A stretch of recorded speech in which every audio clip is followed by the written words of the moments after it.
Nah, jadi slide tadi menggambarkan pengelompokan manusia berdasarkan loyalitasnya, kesetiaannya. Ahlul haq hizbullah, setianya kepada petunjuk Allah Ta'ala. Sedangkan ahlul batil hizbus syaitan, setianya kepada ajakan iblis yang penuh tipuan itu. Dan tipuannya iblis ini baru benar-benar mereka sadari ketika sudah terlambat, yaitu ketika sudah di neraka, di mana Allah abadikan bahwa iblis nanti di neraka bakal nyampein khutbah ya, tentang hakikat kerja dia waktu di dunia ya.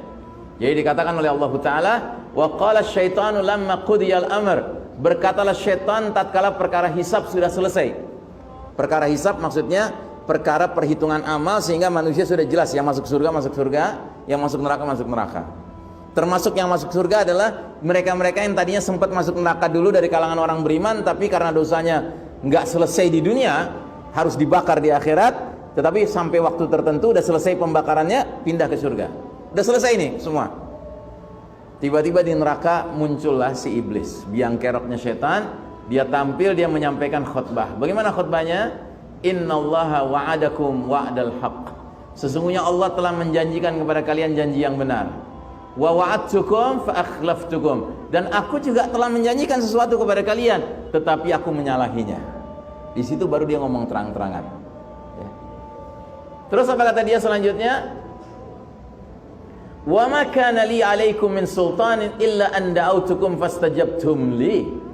Sekali-kali tidak ada kekuasaan bagiku terhadap kalian waktu di dunia dulu. Jadi Anda harus sadar, Pak, iblis, pasukan setan itu nggak punya kuasa atas kita, Pak. Mereka nggak punya kuasa atas kita. Bahkan ada ayat dalam surat An-Nisa yang mengatakan, inna kaida syaitani kana dha'ifa, sesungguhnya tipu daya setan itu lemah. Jadi apa yang mereka lakukan?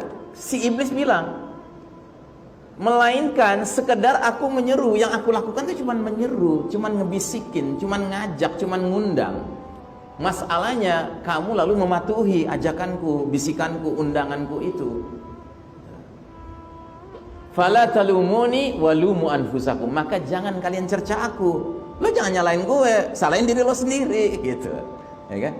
Kira-kira penghuni neraka mendengar khutbah iblis ini apa perasaan mereka? Makin apa? Makin apa? Makin menyesal. Wah, ditipu nih kita. Gitu. Ya. Dan penyesalan di situ sudah nggak ada gunanya. Tapi jangan salah, Pak, penyesalan itu dalam ajaran Islam sangat penting. Asalkan apa? Asalkan penyesalan itu diiringi dengan masih ada waktu untuk merubah diri. Karena penyesalan adalah salah satu pilar utama taubatan nasuha. Taubat yang sesungguhnya itu salah satu pilar utamanya ada penyesalan, Pak. Ya. Cuma penyesalan itu kalau terlambat udah di neraka nggak ada gunanya. Atau penyesalan di dunia tetapi ketika sudah nafas di kerongkongan sini, ya kan, nggak ada gunanya. Kayak Firaun kan menjelang matinya di Laut Merah itu, nafasnya udah sampai sini, dia bilang apa? Aku sekarang beriman kepada Tuhannya Bani Israel. Telat. Gitu. Too late. Ya. Kalau mau nyesel tuh sekarang, jangan nanti-nanti. Nah, jadi kemudian dia katakan apa lagi? Oleh sebab itu janganlah kalian cerca aku, cercalah diri kalian sendiri ya. Terus selanjutnya dia katakan apa lagi? Ma ana bimusrikhikum wa ma antum bimusrikhi. Aku sekali-kali tidak dapat menolong kalian di neraka ini, dan kalian sekali-kali nggak usah nolong-nolong aku gitu. Dia udah tahu kok dia ujung akhirnya neraka ya. Dia nggak perlu nyari-nyari pertolongan lagi gitu. Tapi juga kalian jangan nyari pertolongan dari aku, kata dia. Terus apa kata dia? Ini yang lebih menyakitkan lagi. Inni kafartu bima asyraktumuni min qabl. Sesungguhnya aku tidak pernah membenarkan perbuatan kalian mempersekutukan aku dengan Allah Ta'ala. Jadi dengan kata lain, iblis itu ngerti, Pak, bahwa syirik itu batil. Dia tahu itu. Makanya sekali-kali jangan kita nganggap orang tuh baik dan benar hanya semata-mata berdasarkan ilmunya. Gak cukup. Karena kalau sekedar ilmu, Pak, iblis tahu syirik itu batil. Makanya alhamdulillah ada sebuah doa yang sedemikian istimewanya. Doa ini sebagian besar umat Islam menyangka ini doa bikinan Nabi Muhammad SAW, padahal tidak, ini bikinan seorang ulama besar, Imam Syafi'i rahimahullah. Terkenal sekali doa itu, dan memang penting doa itu. Doanya apa? Allahumma arinal haqqa haqqan warzuqna tiba'ah. Ya Allah, tunjukkan pada kami yang benar itu benar, dan beri kami rezeki untuk bisa mengikutinya. Itu penting Pak, bagian terakhirnya itu. Wa arinal batila batilan warzuqna ijtinabah. Tunjukkan pada kami yang batil itu batil, dan beri kami rezeki bisa menjauhinya. Karena kalau sekedar tahu yang benar itu benar Pak, di muka bumi ini banyak yang tahu Pak. Tetapi apa otomatis mereka mau berpihak pada yang benar? Enggak. Sekedar tahu yang batil itu batil banyak Pak. Tetapi apa benar dia mau jauh-jauh dari yang batil? Oh enggak Pak. Dia dekat-dekat sama yang batil itu. Dia merasa dengan dekat-dekat dia dapat banyak keuntungan duniawi. Jangan Anda pikir mereka-mereka yang mendukung penguasa batil itu pasti tahu bahwa penguasa batil itu ya benar gitu. Tidak. Mereka tahu dia batil. Tapi kenapa dia dekat? Karena ada keuntungannya, ada kepentingannya. Gitu. Dan dia nggak punya kesanggupan menjauh-jauh dari kepentingan itu. Dia merasa perlu dengan kepentingan itu terpenuhi. Nah, jadi saudaraku rahimakumullah,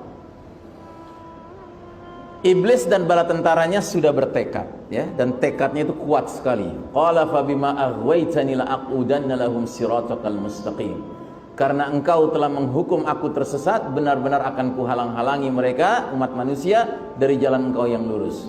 Kemudian akan aku datangi mereka dari muka, dari belakang, dari kanan, dari kiri, dan engkau Allah tidak akan mendapati kebanyakan mereka bersyukur.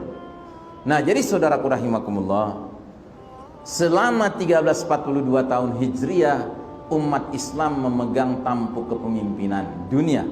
Selama itu umat manusia hidup dalam cahaya petunjuk Allah Subhanahu wa taala. Itulah keberkahan yang dihasilkan oleh sistem iman tauhid yang dikelola oleh kaum beriman. Namun begitu Allah mencabut hak kepemimpinan umat Islam, maka Allah izinkan kaum kafir memimpin dunia. Belum sampai 100 tahun kerusakan dan kesesatan yang ditimbulkannya begitu dahsyat. Umat manusia dipaksa hidup dalam kegelapan laksana malam yang gelap gulita ya. Dan lengkapnya hadisnya seperti ini: bersegeralah kalian beramal sebelum datangnya fitnah-fitnah seperti malam yang gelap gulita. Di pagi hari seseorang masih beriman, sore harinya kafir. Di sore hari seseorang masih mukmin, paginya kafir. Kenapa? Dia rela menjual agamanya demi barang kenikmatan dunia. Jadi yang mengerikannya adalah sedemikian masif dan destruktifnya badai fitnah yang ada sekarang ini, sehingga ancaman bagi umat Islam bukan hanya terjerumus dalam dosa-dosa kecil, bahkan bukan dosa-dosa besar, melainkan dosa nawaqidul iman, pembatal keimanan. Inilah puncak kegelapan babak keempat ini ya. Jadi yang bikin suasana menjadi lebih rumit sekarang ini adalah kita ditawarkan berbagai pilihan dosa yang kelasnya bukan dosa kecil lagi Pak, bahkan bukan dosa besar, tapi dosa yang sampai ke tingkat membatalkan iman kita ya. Dan salah satu contoh dosa yang macam ini yang makin hari makin merebak adalah dosa istihza'u biddin, mengolok-olok agama ya. Setuju nggak Anda hari ini mengolok-olok agama gampang ditemukan ya? Coba video yang kemarin Pak, ada si manusia berani bertanya, mana yang lebih hebat jasanya, Nabi Muhammad apa Soekarno? Bayangkan Pak, Anda pikir itu kalimat sederhana? Itu bukan kalimat sederhana Pak. Anda tahu siapa Nabi Muhammad SAW? Dialah manusia yang nanti ketika ngetok pintu surga, malaikat nanya, siapa itu? Muhammad bin Abdullah. Aku diperintahkan Allah tidak boleh buka pintu ini sebelum engkau yang masuk pertama kali.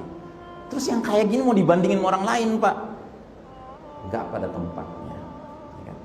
Ini mengolok-olok agama ya. Ini bukan perkara sederhana ya. Orang itu yang mengucapkan pertanyaan itu pada hakikatnya sudah batal imannya. Batal imannya Pak ya.